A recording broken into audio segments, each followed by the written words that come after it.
هل كانوا حبرك وقت كاملين وحبينا عصبة جمهورية سوماليلاند إلى دورتي يكون كيسة وحنا إلهي كل كيد باستر كل عصبة مدة وقاطع وحنا إلهي باستر ومدة عدالته جميع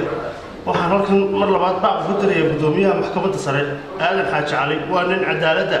هذا صحيح سيدي عنه شغيل وحنا حتى الله يعطاش دول الجبلي وحنا وعملنا كسور جنا إننا نقبل بدوميها محكمة الدجمة الجبلي سيدي هرم شغيل عدالة بعض الضيق وحاولنا نسميه داوع قفل قارسية أو ولا روح إننا أيوه سب بريء وسيد قفي قارسية سو مركا ما هين هلا يستلوليه مركا هرتنا نقدم يمحار عيساس وسيرنا ونقول أما يستلامتها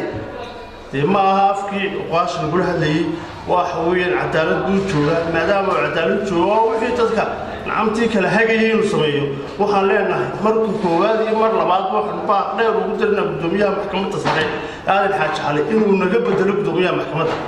ما دام ما نسيسر وشغيني ماشي لو كنا قدومي وحن قاعد سنة على ريعود كاملين اللي قبل شو قدوميها اللي قبل شو قدوميها سنمر بقول علينا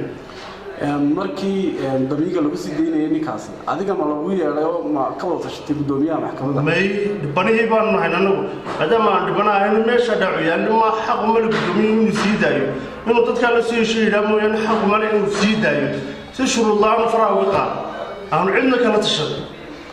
sharciga miyaad eegtay inay ku jirto in adiga oo maqan la sii deyn karo qof dhaawac geystay ama macnaha gudoomiyaha maxkamaddu isagu amar uu ku sii deyn karo oo macnaha isagu qodobo dastuuri oo u fasaxaya ma jiraan oo ma ka fiirsatay arrintaas may qof maadaama qofku dhaawac geystay dhaawac ilaa inta dadkii uu dhibta gaarsiin leeshinayo sharcigu ma fasaxayo in la sii daayo imika suuqa la qofkii jooga haddii imika Faransiiska galo dambiga ka dhacay waxa qabay isaga dadku marka la xoog roono sharci baa dadka kala xaraday ku kala joogaan waxaad soo jeedinay gudoomiyaha waxaan gudoomiyaha ka soo jeedinaya gudoomiye ana laga bedelo ninka gudoomiyaha maxkamadda degmada Gibli ana laga bedelaan leena maadaama cadaaladdu ku beeroon si sax cadaalad qaadi adigoo u galay oo nin caaqil ay ku leeyahay ma caaqilsan inaad caaqiltaa annagu xuquuqaashu nabadda ka shaqeysaa ummadaan kala hor joognaa haddaan maxaa raday aan ku dhex dhaqaaqno dadku cid la farays la gali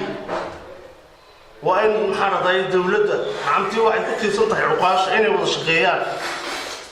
tiirkii wada shaqeyneed ma wada baysagu ka baxay allana markaa gudoomiyaha naga bedel